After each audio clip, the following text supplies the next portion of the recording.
Assalamualaikum warahmatullahi wabarakatuh. Kali ini konten kita beda banget. Nggak bahas mobil, nggak bahas remote, tapi kita bahas yang sedikit lebih berbobot dan bobotnya ada nilainya dunia akhirat.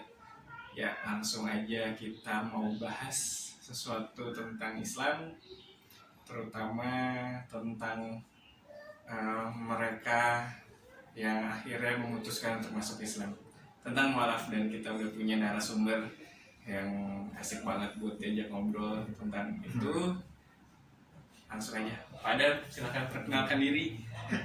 Udah sangat senang sekali ya Mas Yoga. Syukron ya Jakobo atas sambutannya Mas Yoga. Ini ada di depan kita ini ada pisang, ada kopi, kopi ya? Teh Ya Mas.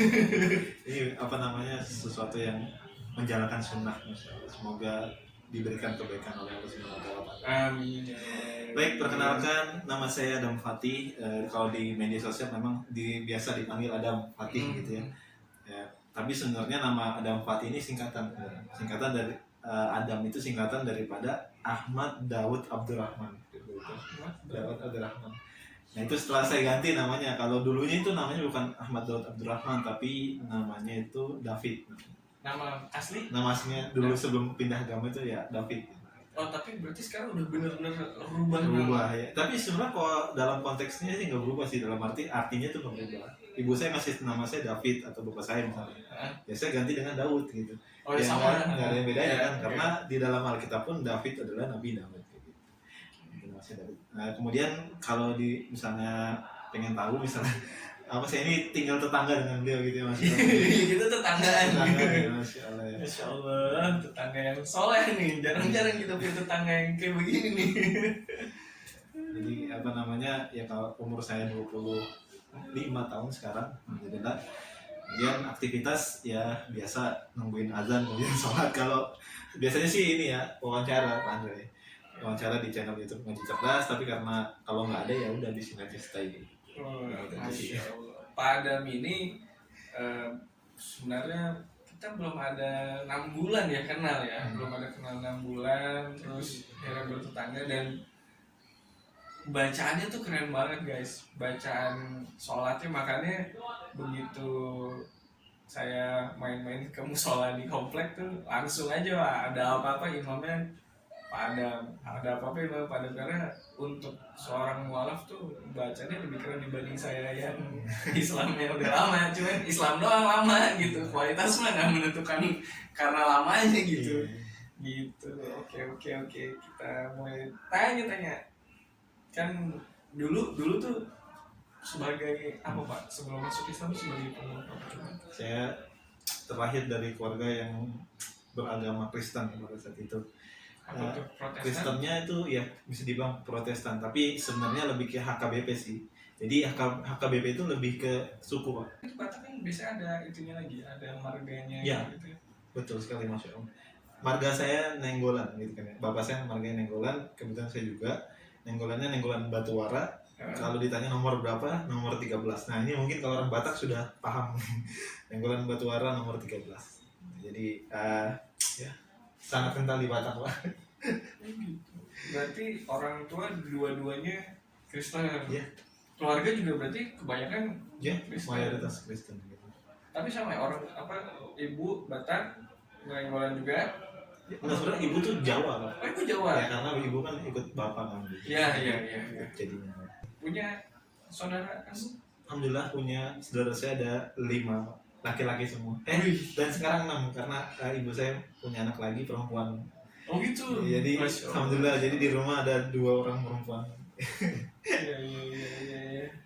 Dan semuanya Kristen. Masih memeluk agama.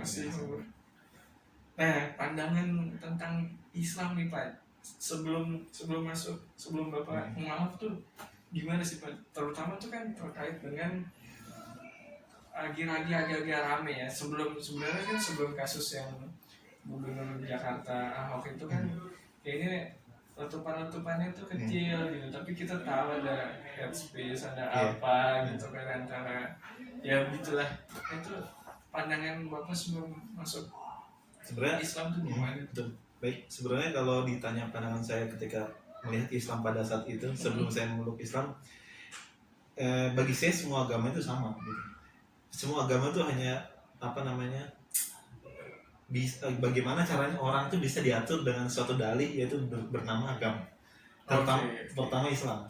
Karena kan saya lihat Islam itu kan ya apalagi ya, kita melihat, saya mikirnya dulu tuh kalau bahkan saya tuh sempat benci juga sama beberapa habaib ya, masya Allah, semoga Allah ampuni saya gitu kan ya, sama habaib yaitu Ayahanda Habib Rizik gitu ya, itu saya sempat nggak suka itu sebenarnya. Karena kenapa, saya mandangnya ya, orang ini itu kayak apa, manfaatkan orang gitu, memanfaatkan agamanya demi banyak orang gitu. Nah, maka pandangan saya mulai dari saat itu, pandangan saya semua agama bullshit lah, sama aja gitu, termasuk agama itu sendiri. Kenapa? Karena agama saya sendiri pun ya nggak ada gitu, kayak misalnya nggak boleh, itu kan nggak boleh, itu kan dilarang sama agama kayak gitu.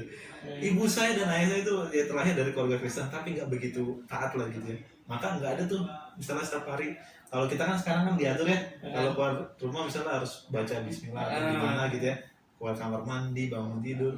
Ya di agama saya dulu nggak ada kayak gitu.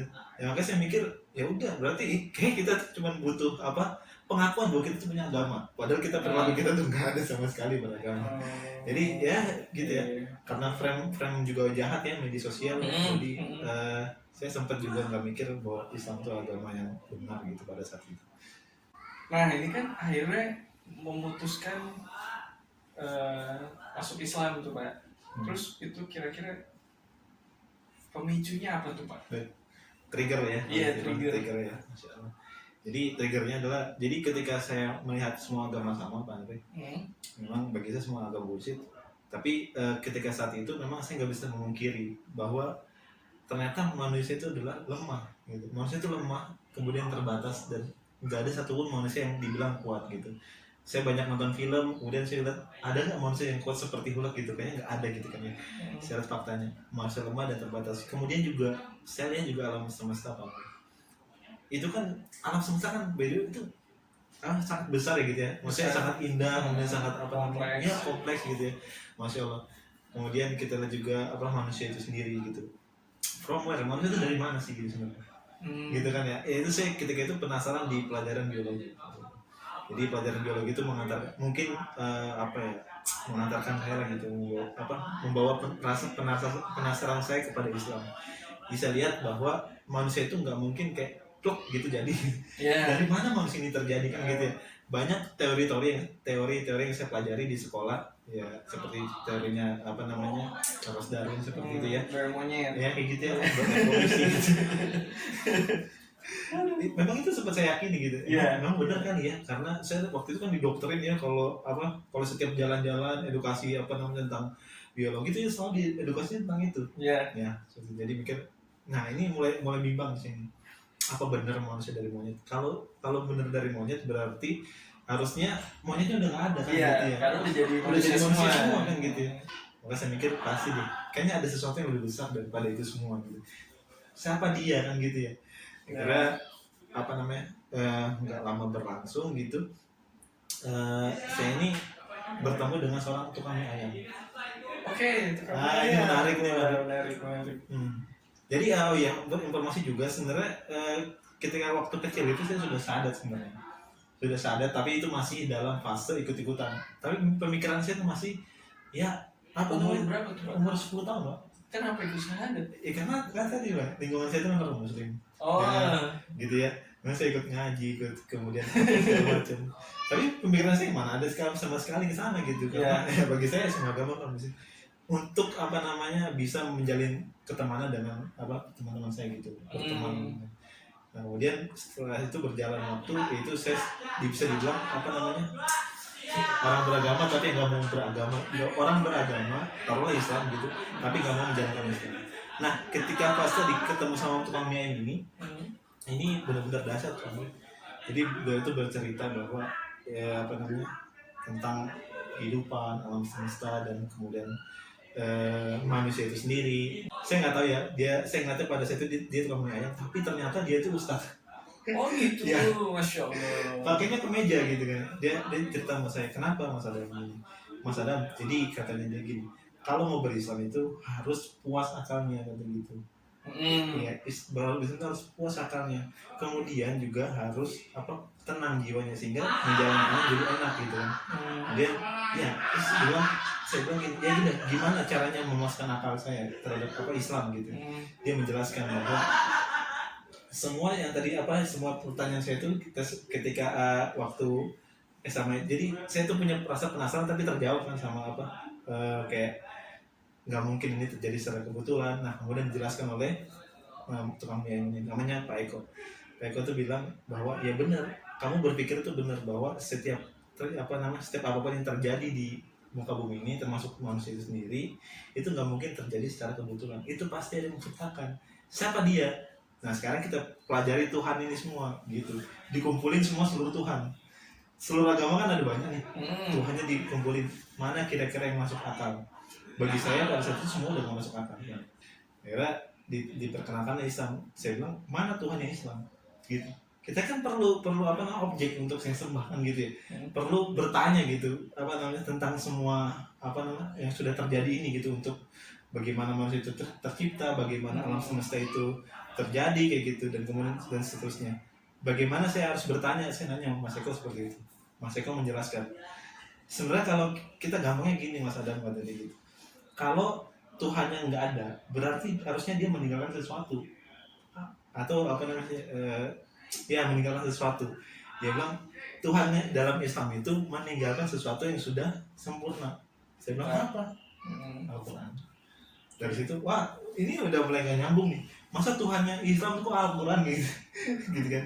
Memang cuman cukup menjelaskan secara kompleks seperti ini tentang alam semesta, kehidupan dan manusia di dalam satu buku yang nggak tebal-tebal banget, nggak tipis kan gitu ya, sangat sulit ya.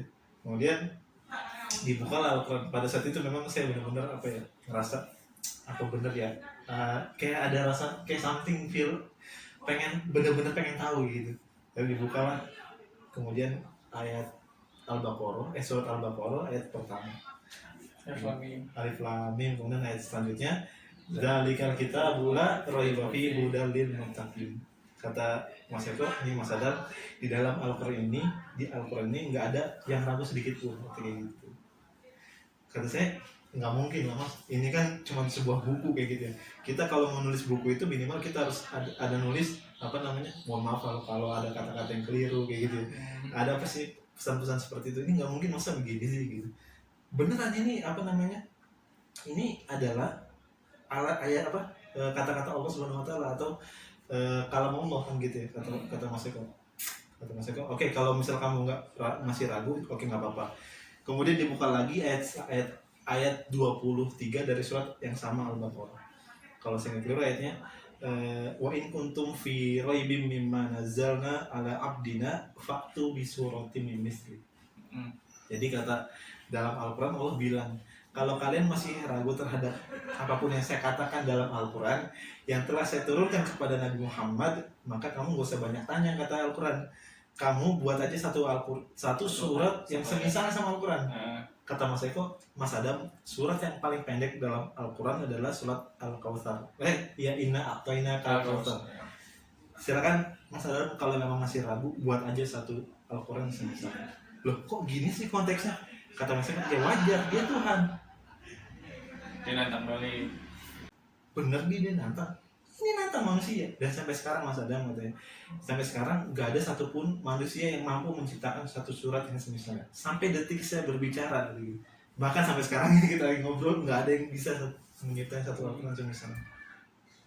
Kalau kitab yang dulu kan, kalau kitab-kitab yang lain kan mungkin udah perubahan, kemudian perjanjian lama, perjanjian baru dan seterusnya. Itu kan ada perubahan kan gitu ya. Taruhlah misalnya penafsirnya banyak, penulisnya banyak, tetap ada perubahan di sana. Dan Al-Quran nggak ada yang berubah sama sekali. Saya mikir pada saat itu, apa benar ya? Nah maka Mas Eko menjelaskan bahwa yang tadi yang kita bicarakan itu tentang alam semesta, kehidupan dan manusia, itu semua ada dalam Al-Quran, Mas Eko. Bahkan nggak cuma itu, peraturan hidup dalam manusia itu ada juga dalam Al-Quran, baik itu yang beragama maupun yang nggak beragama. Ini dahsyat ini masalahnya. Wah benar, iya. Oke lah, dibukakan dengan surat yang ayatnya berbunyi Inna fi khalqis samawati wal ard waqtilafi laili wan nahar la ayatil ulil albab, kata Allah begitu. Sesungguhnya aku yang menciptakan langit dan bumi, siang dan malam, perputaran antara siang dan malam. Allah dijelaskan. Kemudian manusia pun diciptakan, Allah jelaskan juga dalam Al-Quran. Allah bilang apa namanya, alladzi khalaqal mau sorry, ayat yang pokoknya Allah yang, oh ya saya lupa ayatnya. Di Yasin juga ada, ya kan? Pokoknya yang manusia diciptakan manusia dari sperma, tapi Oke. kemudian nanti dia jadi penantang yang nyata. Nah, itu semua dijelaskan dalam Al-Quran. Masya Allah, saya bilang, bener nih Mas Eko. Iya bener. Tapi kok saya nggak? Ya karena akal kamu terbatas gitu. Kenapa kamu nggak bisa ngeliat Tuhan? Ya karena akal kita terbatas gitu. Bayangkan ya, kata kalau saya dapat dari guru saya, kenapa? Dan ini salah satu faktor juga mungkin Pak Andre, kenapa saya kuat terhadap Islam. Kenapa sampai sekarang Allah nggak nampakin dirinya kepada kita gitu, supaya kita bisa lebih yakin gitu. Satu hikmahnya adalah Allah tuh sangat besar. Ya, Allah tuh besar dari apa, dan besar dari apa yang dibesarkan di sama kita ini. Iya. Langit dan bumi. Dibayangkan. Bagaimana Allah mau turun kayak gitu? Itu Masya Allah ya. Dan dari situ kemudian nggak cukup sampai itu Andre. Mas Eko menjelaskan lagi ayat selanjutnya yang berbunyi, Mas Adam, sebelum Mas Adam bilang gak mampu ataupun orang lain gak mampu, Allah udah mention dulu dalam Al-Quran. Kata Allah, fa'ilam taf'alu walan taf'al. Kalian itu gak akan pernah mampu. Sampai kapanpun kalian gak akan pernah mampu. Kenapa? Gue bos lu. Iya. Gitu loh. Jadi ada seorang karyawan yang mempertanyakan mana bosnya gitu, apa namanya, kenapa bos begini, kenapa bos begitu. Dia bilang, yaudah lu kerja aja nih, jadi gue bisa nggak? Nggak bisa gitu. Kalau lu nggak bisa, jadilah karyawan yang baik gitu.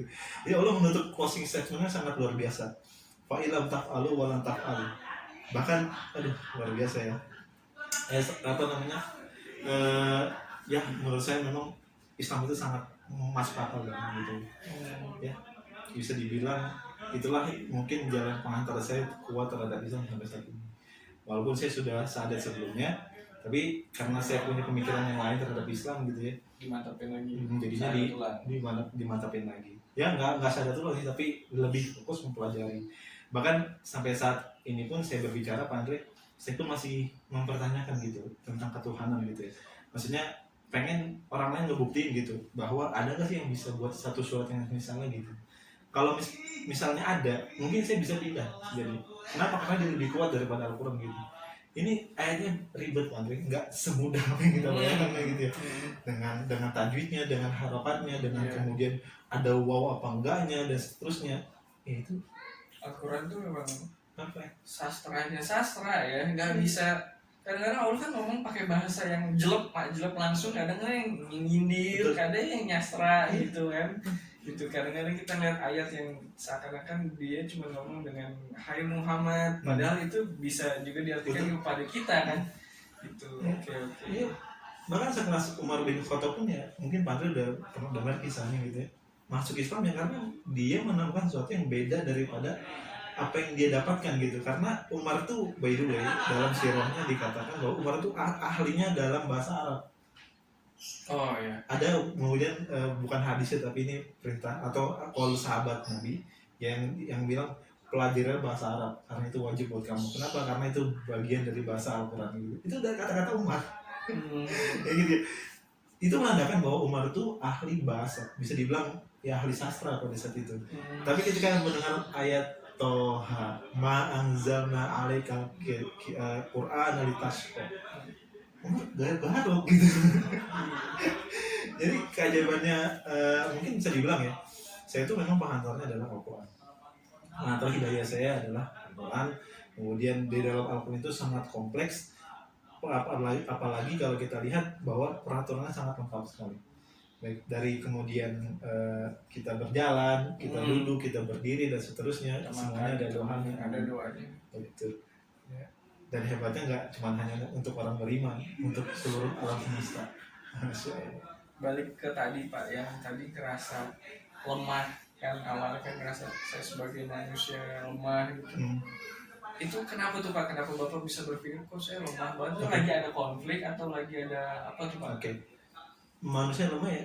Karena faktanya gini Andre, saya tuh setiap hari ngeliatin orang meninggal gitu. Ada aja orang Oh meninggal. iya iya betul. Jadi, karena ini orang, by the way, dia ini preman, yang meninggal ini dia preman, dia kuat, kata ditatokan banyak bandar narkoba, lalu dia mati gitu. Jadi kemudian saya mikir, kalau kata orang kampung dia kuat, mana kuatnya gitu. Harusnya orang kuat Mati-mati kan, juga. iya, harusnya orang kuat kan dia akan abadi gitu, dia nggak akan mati. Saya ngeliat film-film itu begitu. Ini mati. Yes, Ya kan? iya. Lemah, setiap manusia itu lemah dan seperti tadi bilang ya, lemah dan terbatas gitu. Yang dimaksud lemah adalah dia nggak akan pernah bisa hidup selamanya. Yang dimaksud terbatas adalah akal pemikiran itu nggak ngampu untuk memikirkan segala hal. Makanya, makanya ya kalau misalnya ada orang yang hidup pengen diatur dengan dirinya sendiri, ya pasti nggak bakal beres. Kenapa? Karena akal dia terbatas. Dia bilang, ada orang bilang begini, saya pengen ngatur diri saya, berislam saya dengan metode saya sendiri. Nggak bakal bisa. Tetap harus ikut Quran sama hadis. Kita harus ngikut sesuatu yang kuat gitu, sesuatu yang ibaratnya madlab gitu, yang udah ada dari dulu. Ya apalagi kalau bukan Al-Quran kan gitu ya. Dan Al-Quran menantang manusia kalau misalnya masih ragu, kalau misalnya masih ngeyel, kalau misalnya masih nggak mau beriman gitu, ditantang sama Al-Quran. Ibaratnya udah finish sebenarnya. Iya. Ya, kita mau nggak mau Islam mau nggak Islam, kita harus pakai aturan Islam. Iya. Gitu simpelnya. Kayak ini ya, kayak HP ya. Kita kalau mau pakai HP atau alat elektronik atau apapun itu kan biasanya ada buku manualnya ya. Manual instruction. Dia nggak mungkin bisa ngelewatin buku yang udah tertulis di situ kan. Ya memang manusia itu memang nggak akan bisa ngelewatin yang udah tertulis di Quran gitu. Oh sama balik lagi ke tadi Pak, kan tadi kan nanya, terus diarahinnya sama Pak Eko tadi kan, coba cari yang kalau Tuhan nggak ada, ninggalin sesuatu Quran gitu. Apa sebelumnya Bapak tuh nggak mencari tahu di kitab Bapak yang sebelum ketemu Pak Eko tadi kan udah punya gundah gulana tuh pasti kan. Ini ada nggak sih yang ngajarin gue bangun tidur gimana entah di kitab ini atau kitab perjanjian lama atau yang baru tuh gimana tuh Pak? Jadi menurut saya ketika itu saya masih belum memeluk Islam, memang ada sesuatu yang ragu Pak dari dalam diri saya gitu. Artinya saya melihat bahwa Tuhan Kristen kan ini kan mereka sepakat bahwa mereka itu harus trinitas. Iya. Mau nggak mau harus trinitas satu gitu. Dalam tiga ya, dalam satu. Satu dalam tiga dalam satu-satunya tiga-tiganya satu. Ya. Kalau ditanya, kok Tuhannya tiga? Oh enggak, satu. Nah terus kenapa harus ada tiga? Enggak, itu bukan tiga, tapi itu satu. Nah, tapi kenapa trinitas? Ya itu ajaran Kristen. Ini kan membuat pusingnya Pandu. Bayangkan gini Pandu, kalau misalnya taruhlah Tuhan itu tiga ya, kalau mereka bilang Tuhan itu tiga, bagaimana apakah mereka akan berdemokrasi gitu? Iya, siapa yang menentukan sebuah hal kayak gitu ya? Kan kacau. Ya kalau misalnya mereka mengklaimkan tiga, kenapa nggak 10 aja sekalian gitu? Jadi biar setiap negara itu ada Tuhannya. Kan itu lebih enak kan gitu ya? Lebih paham gitu. Jadi negara misalnya Afrika, aturannya dari Tuhan ini, itu udah jelas gitu. Mereka udah nggak ada konflik lagi. Ya kan lucu kalau kayak gitu Mas. Jadi nggak pantas, bahkan di Korea pun saya lihat mereka tuh kalau misalnya memutuskan sebuah pemimpin harus satu, nggak boleh tiga, nggak boleh juga dalam tiga kepribadian gitu, nggak bisa juga, karena dia harus punya sifat satu pemimpin.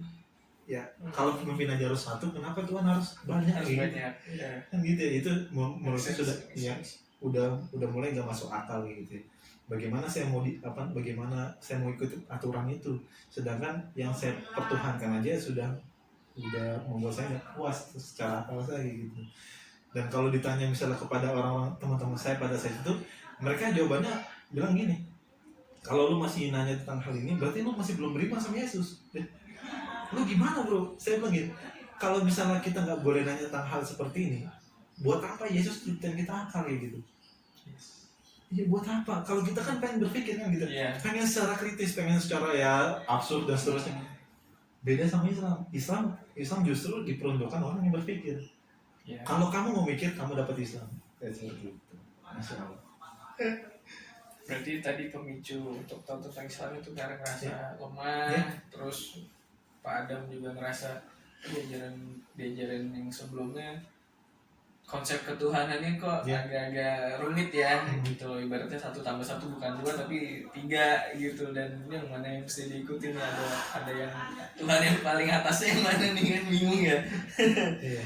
Gitu. Nah, eh, sebelum kan itu galau tuh udah lama Pak galaunya itu Pak, ngerasa galau terus ngerasa kan awalnya kan semua agama sama aja lah, nggak beres gitu gitu, terus akhirnya Bapak mulai mencari tahu tuh, dan sebelum ketemu, tapi memang titiknya tuh ketemu di Pak Eko gitu ya, sampai akhirnya Bapak yakin oh akhirnya pilih Islam. Saya pikir pernah nggak sih Bapak cari dulu tahu ke Hindu dulu, cari tahu ke Katolik gitu-gitu, Konghucu Sama sekali nggak terpintas dalam benak saya untuk kayak ke Hindu ya, apalagi ya kita nggak usah, saya gini, Tuhannya Kristen aja saya kritisi, mereka begitu, yang ibaratnya kan agama yang paling besar kan Kristen sama Islam kan gitu ya. ya.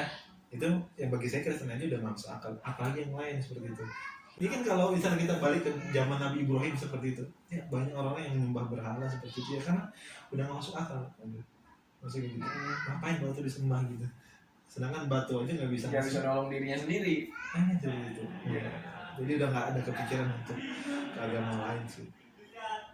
Dia akhirnya pilih Islam karena memang secara akal Bapak oh ini kejawab nih ini. Terus secara aturan, oh di Islam tuh ada aturan ini, ada aturan ini, ada aturan ini. Terus tuh gimana, ada ini ya Pak, ada konflik nggak sih setelah masuk Islam dengan orang tua, mungkin dengan keluarga? Ya kalau menurut saya memang udah biasa ya, kalau misalnya ada seorang mualaf yang masuk Islam kemudian pasti dia berkonflik sama keluarganya. Memang awal-awal begitu, tapi ya yang saya ingat sih, mungkin saya ingat banget saya sempat juga sampai keluarin dari rumah seperti itu. Ya bagi saya itu udah biasa ya, itu awal-awal ya. Kemudian tapi karena orang tua saya sayang sama saya gitu, akhirnya dibawa pulang lagi, kemudian disuruh tinggal di rumah dengan beragama yang masing-masing gitu. Pada saat itu saya mungkin sangat lemah banget Pak Andre. Orang tua saya sering ngejek-ngejek gitu kan, bahkan sering mengatakan ngapain itu orang-orang Arab muterin keliling di bait Allah gitu. Saya nggak tahu kalau itu sekarang baitullah kan gitu. Bait Allah itu makamnya Nabi Yesus kayak pokoknya banyak cerita-cerita yang nggak masuk akal gitu, yang sekarang saya pelajari ya salah semua gitu. Tapi sekarang sih alhamdulillah udah ini ya, udah bisa komunikasi dengan baik, toleransi dengan baik juga gitu. Karena justru itu karena saya mempelajari Islam gitu. Sebelum mempelajari ya mungkin waktu saya pertama kali mualaf, gua nggak mau sih gitu kan ya, ibu saya kafir gitu haram darahnya gitu disuruh. Tapi karena dalam fikih banyak sekali ya tentang di Islam itu bagaimana berinteraksi sama orang yang gitu, akhirnya saya pelajari, akhirnya alhamdulillah sampai sekarang masih udah membaik ini, walaupun memang belum dapat hidayah. Ya mau didoakan aja Pak, semoga bisa dapat hidayah kemudian bisa berislam sama-sama insyaallah. Terus kan udah masuk Islam nih Pak, pasti pengen ngegali lagi kan, belajar dari mana tuh Pak? Ngaji di mana atau cari lewat YouTube atau apa? Pasti kan kalau sekedar kita nggak bisa cuma ngandelin satu guru ya, karena setiap guru pasti ilmunya akan habis kita serap gitu kan. Gini ya saya insyaallah saya tuh nggak orangnya gimana ya, kalau udah pengen banget itu harus panggil. Kalau pengen tuh harus gitu, jadi saya pengen suatu bagaimana caranya apapun itu saya harus dapat itu. Jadi saya misalnya pengen bayar sholat misalnya, itu sampai saya benar-benar tahu gitu mana rujukan mana dalilnya. Itu saya tinggal di Jakarta, kemudian ada kajian Ustadz Adi Hidayat di Pondok Indah, jualan subuh-subuh. Pokoknya kayak gitu, pengen tahu tentang sholat terus, minimal berapa kali, terus sampai sampai di mana kita tuh udah kayak pas mau ngomong ini gitu, sampai kadang-kadang masya Allah ya nggak tahu saya dapat dari mana, saya ingat gitu kalau Ustaz tadi dia pengen jelasin ini pasti nanti abis itu dia begini, misalnya kalau Ustaz tadi dia kan sering bilang Quran surat Al-Baqarah ayat 30 posisi sebelah kiri paling atas gitu. Itu sampai sekarang saya ingat gitu. Ya, saya sering dengerin, oh masya Allah, jadi sampai benar-benar kita tuh bukan bosnya tapi benar-benar udah paham gitu. tentang apapun yang dikatakan oleh Ustadz Ali Hidayat, kemudian dapat rujukannya dari kitab-kitabnya. Akhirnya saya beli kitabnya, saya beli buku-bukunya seperti itu. Jadi terus sampai seperti itu. Akhirnya saya juga ikut komunitas namanya Yuk Ngaji. Itu wah masya Allah. Ketika dapat Yuk Ngaji ini, wah luar biasa ya. Apa namanya? Di lebih dikristalkan kayak gitu. Bahwa Islam itu nggak sejelek apa yang orang pikir gitu. Karena ada di luar sana orang bilang bahwa Islam itu kan ya udah lu sebatas sholat aja gitu, lu nggak usah ngapa-ngapain gitu, lu kalau mau keluar daripada masjid ya udah lu bebas aja kayak gitu, nggak perlu lu pakai aturan Islam gitu, karena Allah lebih tahu kayak gitu. Dalih mereka begitu. Ternyata salah semua ya. Ternyata Islam itu ya Allah nggak cuma mengatur secara individu ya, mengatur secara individu, kemudian juga masyarakat itu diatur sama Islam, hatta bernegara. Iya, Diatur juga politik, semuanya, diatur. ekonomi, cara dagang, cara bisnis. La haula wala quwwata illa billah. Ya itulah saya belajar dari beberapa ustadz. Kemudian kalau ditanya guru saya sampai sekarang tuh ya saya masih sama dengan apa namanya, merujuk kepada nasabnya Syekh Syekh Taqiyuddin An-Nabhani. Syafi'i tapi Ya. ada Imam Syafi'i. Nah, kalau saya nanya nih, ini mungkin ada gunanya nih buat kita yang udah lama di Islam. Punya kiat-kiat nggak Pak? Kalau iman lagi turun gimana? Lagi malas sholat, lagi malas ngaji, lagi malas sholat berjamaah, lagi malas ke masjid, gitu deh. Jadi benar ya kata Rasul ya, saya juga masih takjub sama kata-katanya Rasul nih, masya Allah. Ya Rasul bilang kalau iman itu kadang naik, kadang turun. Kemudian kalau misalnya ditanya kiat-kiatnya, ya sebenarnya sama, saya juga kan gitu ya. Kita kan semua manusia sama gitu. Gak ada sekarang manusia yang dibilang spesial gitu. Hatta itu yang dibilang Habib sekalipun. Saya pernah ketemu Habib juga bilang, saya nanya seperti apa yang Mas Pandey tanyakan. Mereka bilang sama, saya juga pernah gitu. Tapi bedanya Habib sama kita atau ulama sama kita, malasnya ulama itu nggak zikir misalnya kayak nggak ngucapin subhanallah gitu, itu futurnya kayak gitu. Futurnya tuh udah tipis banget ya. Futurnya tuh waduh. Itu mereka bilang futur. Bahkan yang lebih saya salut lagi, Imam Malik itu dia tuh kalau ke toilet gitu kan ya, kalau ke toilet kan nggak boleh zikir ya. Dia tuh nyuruh anaknya suruh baca kitab sekencang-kencangnya. Jadi biarpun nanti dia tuh dengar gitu ya. Ya bagi ulama itu futurnya tuh kayak gitu. Nah sekarang bagi kita gimana? Boro-boro zikir, nggak futur aja nggak zikir gitu. Ya maka kalau misalnya ditanya kiat-kiatnya ya cukup sebenarnya gini ya, kita itu Andre, kita tuh sebagai muslim, kalau kita sudah tahu kenapa alasan kita mengapa menjadi seorang muslim, saya rasa sudah nggak ada lagi pertanyaan seperti itu sebenarnya. Misalnya kalau kita pergi ke dokter kemudian dokter bilang bahwa Andre nanti minum obatnya 3 hari sekali ya. Sekarang apa yang Andre lakukan? Minum obat 3 hari sekali. Kenapa Andre ngikutin saran dokter? Karena dia dokter kan gitu. Kenapa bisa yakin dia dokter? Karena Andre datangnya ke rumah sakit, kemudian lihat sertifikatnya, kemudian banyak sekali bukti-buktinya. Jadi dokter. Beda kalau yang menyampaikan adalah misalnya dukun, Andre disuruh dukun, Andre buka celana mau nggak? Nggak mau gitu. Kita harus punya feel seperti itu Andre. Gitu. Nggak mungkin ada seorang pun mau kalau misalnya seorang dukun nyuruh kita buka baju, buka celana gitu. Kalau kita waras nggak mungkin mau. Gitu. Bisa masuk. Balik lagi nih Pak, ini masih ada hubungannya sama dokter. Saya kan sempat sakit nih. Ini mungkin ada hubungannya sama pertanyaan saya yang kalau iman lagi turun terus kita kan saya paham ya, maksud iman lagi turun, ya kan udah ada Al-Quran, maksudnya kan jawabannya gitu ya, udah ada Al-Quran, udah dijelasin gini, sama kayak kita ke dokter udah dijelasin disuruh berobat 3 kali. Tapi kan ada hambanya kayak saya yang bandel gitu. Kayaknya udah mulai sehat nih ya.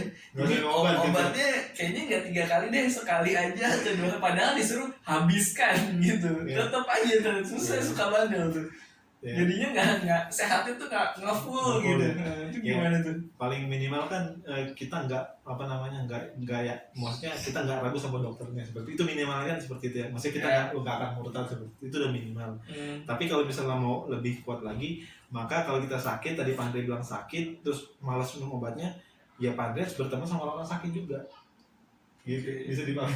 Jadi ngeliat orang sakit kayak, oh iya, dia mau rajin minum obat gitu. Masa gue enggak gitu. Nah, maka kalau misalnya dalam Islamnya, dalam kiat-kiat untuk menguatkannya adalah ya kita ngumpul sama orang-orang yang ibaratnya mereka juga butuh perkumpulan gitu. Ya kita semuanya futur semuanya 5 orang. Kalau kita ngumpul nggak mungkin kita futur. Gitu. Karena kita membutuhkan sesuatu kan gitu. Minimal kalau misalnya ada apa kita cerita sesuatu terus kemudian kita lagi futur ada hubungannya dengan agama. Oh langsung meledak-meledak biasanya gitu. Oh nggak gini. Nah ketika ngomongin agama biasanya pada kuat semua. Gimana kuat lagi? Benar juga ya. Apa yang dia bilang ya? Benar juga ya. Kayak gitu lah. Jadi tips saya memang harus berjamaah sih Kak. Jadi kalau misalnya antum semua ada yang ada di sini teman-teman masih jomblo ya nggak masalah jomblo. Jadi kita tuh nggak apa-apa jomblo tapi kalau dakwah jangan sampai jomblo gitu. Jangan sampai menyendiri gitu. Karena menyendiri itu memang membawa kepada hal-hal yang kurang baik sebenarnya.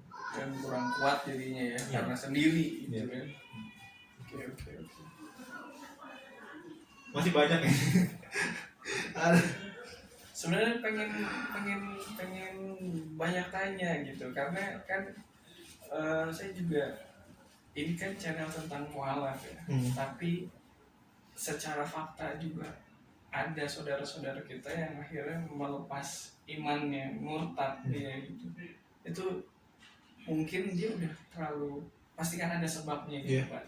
Biasanya karena ekonomi, karena urusan cinta, karena urusan ya kita nggak tahu lah, urusan keluarga, urusan apapun. Nah, itu gimana tuh Pak? Maksudnya cara kita biar istiqomah pas kita juga lagi banyak ujian, karena ujian itu kita nggak tahu ya besok ujiannya gimana, besok mungkin ada kerabat meninggal atau siapa gitu yang bikin kita dulu down banget, atau kita lagi ada masalah terus kita udah doa lama sama Allah tapi doanya belum kunjung dijawab, pertolongannya belum kunjung, itu mesti gimana tuh? Ya. Jadi berkaitan dengan murtad tadi ya, kalau ada orang yang meninggalkan agamanya Islam simple sebenarnya. Allah itu ketika nyiptain manusia, Allah tuh menanamkan sifat kepada manusia, yaitu 2. Ketika Allah menciptakan manusia secara sempurna, Allah bilang dalam Al-Quran, wa nafsi wa ma sawwaha fa'alhamaha fujuraha wa taqwaha. Ketika Allah telah menyempurnakan fisik manusia, nafs, nah disitulah Al-Quran bilang nafas gitu. Maka Allah tanamkan dalam diri kita ada pilihan baik dan pilihan buruk. Ya, jadi kalau ada orang yang misalnya meninggalkan agama atau murtad gitu, ya karena mereka punya pilihan dalam diri dia gitu. Karena bagi Islam itu terlalu mahal untuk orang-orang yang nggak mau milih gitu. Nggak terlalu mahal untuk orang-orang yang ibaratnya ya nggak peduli sama Islam gitu.